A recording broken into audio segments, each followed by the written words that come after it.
Lalu di luar hadis-hadis ini ada hadis lain yang kita sering sebut dengan hadis maudhu, ya, hadis palsu. Banyak ya hadis-hadis palsu yang kemudian beredar di tengah-tengah masyarakat. Hadis-hadis palsu ini bukan baru-baru ini saja Pak dibuat. Hadis-hadis palsu ini ada sejak era-era terakhir masa kekhilafahan Khulafaur Rasyidin. Itu sudah banyak mulai orang-orang membuat hadis-hadis palsu. Maka pada zaman setelah wafatnya Utsman bin Affan itu disebut dengan era fitnah kubro. Ya, masa di mana umat Islam itu banyak mengalami cobaan yang besar. Ya, dengan munculnya orang-orang yang membuat hadis-hadis palsu untuk kepentingan-kepentingan politik. Ya, lalu terus beredar ya sampai hari ini hadis-hadis itu sering disampaikan dengan mengatakan itu adalah hadis yang dikatakan dari Rasulullah. Ya, jadi orang-orang seperti itu saya katakan orang-orang yang tidak takut ya atas ancaman dari Rasulullah. Ya, padahal Rasulullah telah mengatakan man kadzdzaba alayya muta'ammidan falyatabawwa maq'adahu minan nar. Barang siapa berdusta atas namaku dengan sengaja, ya maka mereka telah menyiapkan tempat duduknya di neraka. Ya. Nah, ini bulan-bulan Rajab Sya'ban ini banyak Pak, maaf Pak ya, yang sering main sosial media. Itu ada orang-orang, saya tidak tahu ini orang-orang ini beraninya atau mungkin dia tidak tahu. Pasti Bapak-bapak sering dengar ya, ini masuk bulan Rajab ini ya. Bulan Rajab itu biasanya ada nih yang mengatakan barang siapa memberitahukan kepada sesama saudara muslim tentang awal bulan Rajab maka dia akan terhindar dari api neraka. Sering ini kan? Ini ya Ustaz. Nah, nanti bulan Sya'ban juga ada hadisnya keluar lagi tuh. Dan dikatakan Rasulullah Shallallahu Alaihi Wasallam bersabda, ya, barang siapa mengabarkan tentang awal bulan Sya'ban, maka dia akan terhindar dari api neraka. Orang-orang seperti ini bahaya, jangan disebar, Pak. Jangan ikut disebar. Ya. Karena kalau kita ikut menyebar hadis-hadis yang seperti itu, kita akan menjadi bagian dari orang-orang yang menyebarkan hadis-hadis palsu. Orang-orang seperti ini sudah menyiapkan kafirnya di neraka. Ya, mudah-mudahan karena ketidaktahuan, ya. Tapi kalau iseng atau kalau dia guyon dan sebagainya, ini iseng yang berdosa besar ini, ya. Ya, jadi tidak boleh, ya.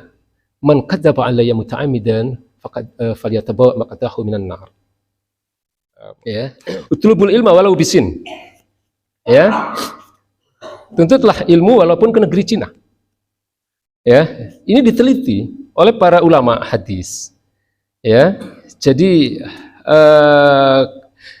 penilaian para ulama itu menyimpulkan ya. Yang pertama, Bapak-bapak pernah dengar nama Ibnu Hibban, ya. Jadi Ibnu Hibban ini ilmuwan hadis yang hidup di abad ketiga. Beliau dengan tegas menyatakan hadis ini batil, tidak berdasar. Ya, kalau dalam istilah ilmu hadis disebut dengan batilun la asluhu lahu. Ya, batilun la aslu lahu. Jadi batil dan tidak berdasar, tidak ada sumbernya. Ya, ini Ibnu Hibban, ya, ulama hadis yang hidup di abad ketiga. Ya. Ada beberapa ilmuwan hadis lagi yang lain yang menyampaikan pendapatnya, tapi saya sebutkan beberapa yang terkenal saja. Imam Ahmad bin Hambal, ya, Imam Hambali, seorang imam mazhab terkemuka yang hafal 1 juta hadis. Ya, beliau hafal 1 juta hadis. Kemudian beliau seleksi dari 1 juta hadis yang beliau hafal itu menjadi satu kitab yang disebut dengan Musnad Ahmad, itu ada sekitar 40.000 hadis. Ya, beliau menyatakan hadis ini atau dengan kata lain beliau menolak keras keaslian hadis ini, ya, menolak keras otentisitas hadis ini. Ya, itu Imam Ahmad bin Hambal. Ya, ada beberapa periwayat ilmuwan hadis yang lain yang kemudian menjelaskan tentang kelemahan hadis ini. Lalu kelemahannya ada di mana? Ya, satu hal yang disampaikan ya di dalam kitab ini adalah adanya sosok yang bernama Abu Atikah Tarif bin Salman. Ya, nggak usah dihafal namanya, tapi intinya adalah bahwa orang ini ya mendapat banyak penilaian negatif dari para kritikus hadis. Ya, bahkan dipandang sebagai sosok yang tidak bisa dipercaya. Ya, dalam meriwayatkan hadis. Imam Bukhari menilainya sebagai mungkarul hadis. Ya, orang yang harus ditolak perkataannya. Ya, jadi mungkarul hadis atau hadis-hadis mungkar itu artinya adalah orang atau hadis yang dibawa orang yang terbukti pernah melakukan kemaksiatan. Ya, Imam An-Nasai, ya, ini periwayat hadis yang sering kita dengar juga namanya kan, Ya, beliau mengatakan hadis ini laisa bithiqah, tidak dapat dipercaya. Ya. Jadi ini beberapa pendapat ulama tentang hadis ini. Utlubul ilma walau bisin. Ya. Kemudian ada tambahan penelitian lagi dari seorang ulama yang bernama Imam As-Suyuti. Ya, kalau ini beliau hidup tidak jauh dari zaman kita. Beliau hidup sekitar abad ke-15. Ya, Imam As-Suyuti beliau mengatakan dan menyimpulkan ada dua sosok lain yang membawa hadis ini yang terbukti mereka adalah orang-orang yang tidak bisa dipercaya. Yang pertama ada sosok yang bernama Ya'qub bin Ishaq bin Ibrahim. Ya, yang kedua adalah sosok perawi yang bernama Ahmad bin Abdullah Al-Juwaibiri yang dikenal sebagai pemalsu hadis. Ya. Jadi ini hasil penelitian para ulama yang menyatakan pendapat mereka tentang hadis yang sering kita dengar dan sering kali disampaikan oleh banyak ustadz, ya, baik di masjid, bukan hanya di masjid Pak, di televisi pun sering disampaikan. Ya, kemudian kesimpulannya apa? Ya, kesimpulannya hadis ini disimpulkan oleh penulis kitab ini termasuk, ini bahasanya sangat halus ya, beliau menyampaikan hadis ini dari sisi kualitasnya adalah dhaif jiddan. Ya, sangat lemah. Ya. Jadi kalau sangat lemah begini ya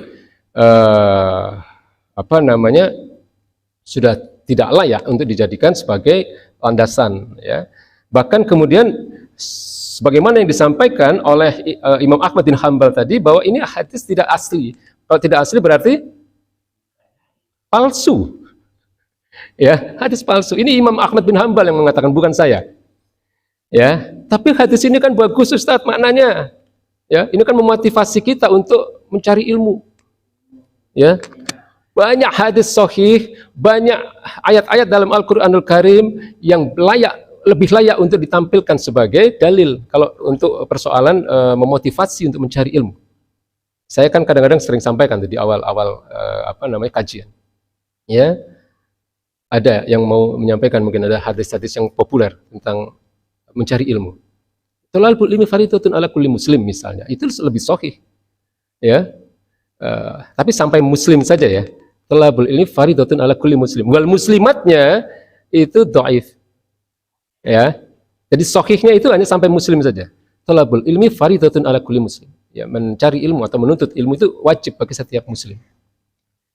Ya, man kharaja fi talabil ilmi fahuwa fi sabilillah hatta yarji'ah. Ini hadis untuk memotivasi orang mencari ilmu. Barang siapa keluar mencari ilmu, maka dia ada di jalan Allah. Ya. Hatta yarji'ah, sampai dia pulang kembali ke rumah.